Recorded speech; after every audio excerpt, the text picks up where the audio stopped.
50.746737 and -1.903998. My father died in January and he was a free spirit, so we decided to make it into a garden of nature so that it's a garden of remembrance. So that way we've still got this lovely feeling of life being continuous, and it gives us Somewhere to come somewhere as to well. come and just be quiet and to connect, because most of my family are spiritualists and we believe in the continued existence of the human soul, not like heaven and hell and all that, but whatever energy, you know, depending on how you've lived your life. Some people might decide to come back and have another go, reincarnate, and some people might just, I don't know, just not bother to come back. You know, with society in England being so cosmopolitan, I mean, we've got Hindus, Muslims, and people can pick little bits of what they like and take it on board.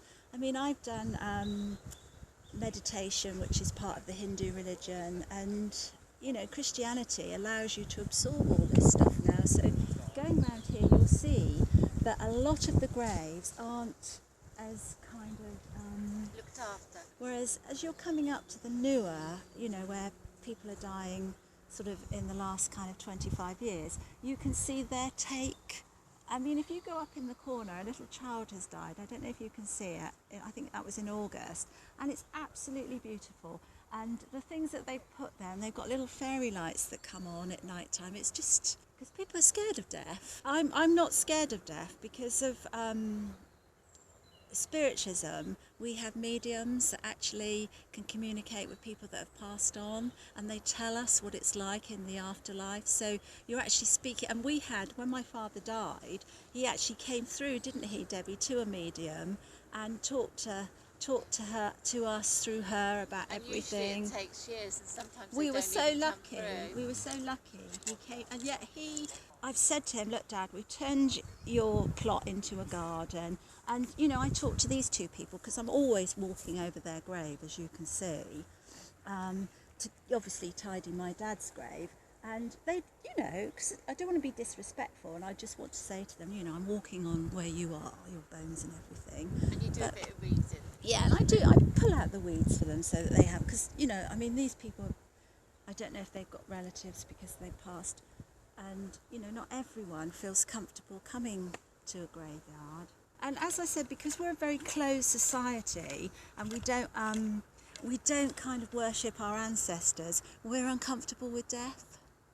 Whoever's here, you know, if someone's lost someone, I mean, Debbie went to talk to a mother who lost a little baby one week, and she was very distressed because her headstone had fallen over. And you know what someone's like when they've lost someone. She needed someone to talk to tell her story, to help with her grieving.